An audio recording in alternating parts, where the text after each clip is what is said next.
Incoming message from Commodore Ty.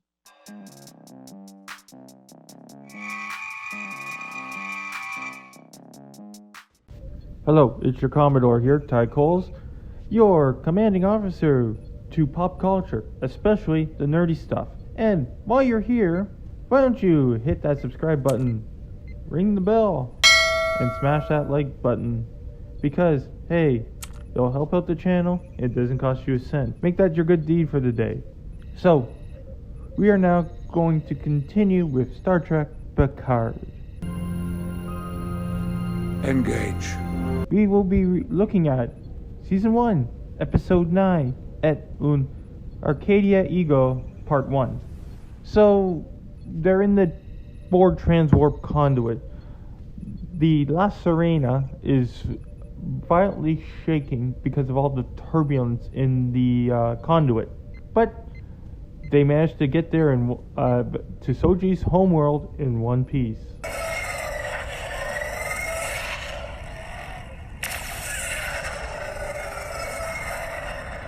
And this is several days before the Romulan fleet is supposed to get there. So they got some time to prepare. But just as they were thinking they were in the blue, nope, Narek arrives and starts to attack.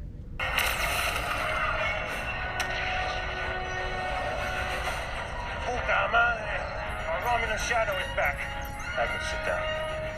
At first they think they got him, but he was just using his cloaking device in a way it became a hollow emitter.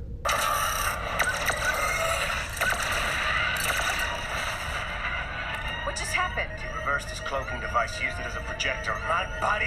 So it was a techie thing happening.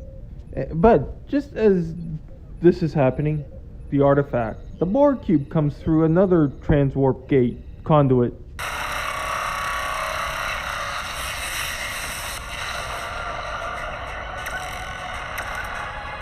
Unfortunately, it's powering up its weapons, but doesn't get a chance to attack, because all of a sudden we get these flowers in space. And yes, it's idiotic to see flowers in space, but this isn't the first time Star Trek has picked random objects and flung them in space. Picking up a bogey from the planet's surface. Nope, make that 5 bogeys. One of them's coming right at us. What kind of bogey? Okay. I want to say like a giant flower. These flowers are the planetary defense system for this planet, so they drag the ships down to the planet's surface. But at this time, we get a weird thing from Picard. It's like Picard is linked telekinetically to the plant. JL? Thank you for coming, everyone. He ends up needing medical attention, and this is when he lets them know that he does have the brain problem that's terminal. There will be no further discussion. Anyone who treats me like a dying man will run the risk of pissing me off. And this is very close to his Picard character that we've known for him in Next Generation, because he never wanted people to know about his heart, people to treat him differently because he has an artificial heart and stuff. As Chief Medical Officer, I am ordering you to report to Starbase 515 immediately. Oh, please. I feel fine. The truth is you have ignored this far too long. So they end up getting up and they go towards the artifact, where they meet up with Elnor and Seven. You're alive. This fills me with joy. Heads up.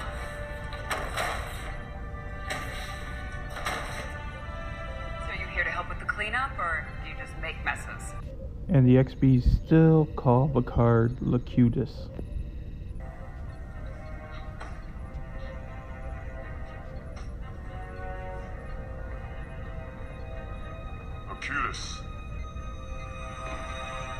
They then travel to the settlement And it's interesting to see all the androids there, because we know how Data and his brother were like white in color. They're all gold in color. And we see another Soji android. That's all. True. You may have brought us all kinds of trouble. But you've also brought us answers. And we also are introduced to Maddox's partner, the son of Data's creator, Altan Soong. I feel as if I'm looking at Data. Data, if he'd gotten old and gone soft, must be disturbing.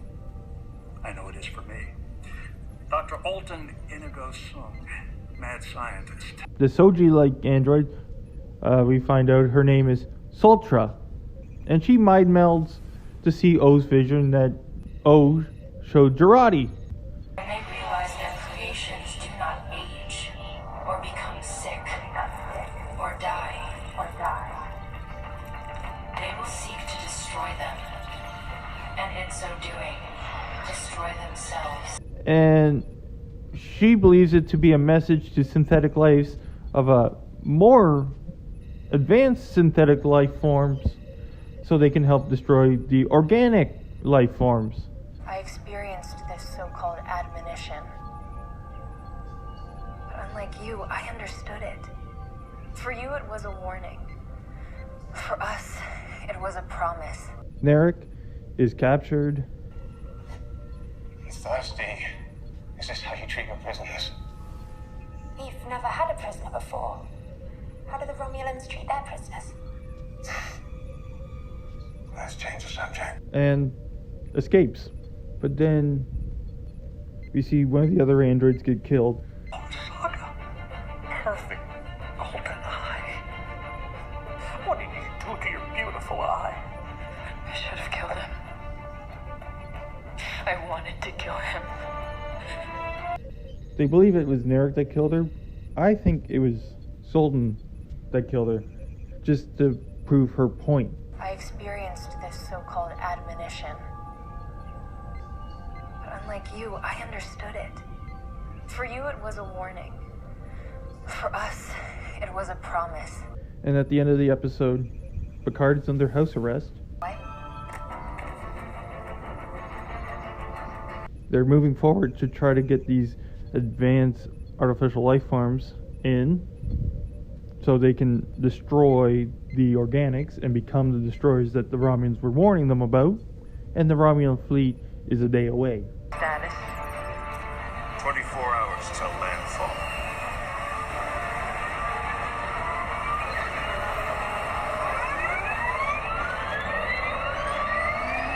So, a lot's happening. It's going to be interesting to see the finale. And who knows what else is going to happen, because Picard's given the information to Starfleet. And a priority request to establish diplomatic negotiations and to protect the inhabitants of Gurlian 4 from an incoming Romulan attack. The androids are getting ready to bring in super androids, and the Romulan force is coming. So, a lot's happening. We'll find out in part 2.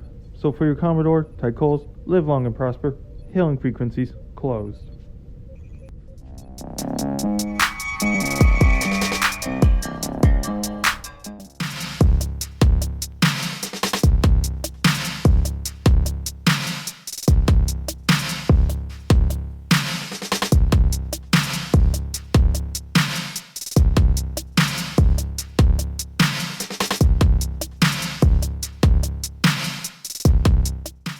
Thank you for watching the video. Hit that like button, subscribe to the channel, watch one of my many other videos, and if you like what you see, you can support the channel by donating to my PayPal. So, for Commodore Ty, live long and prosper all, and for now, until next time, the hailing frequencies are closed.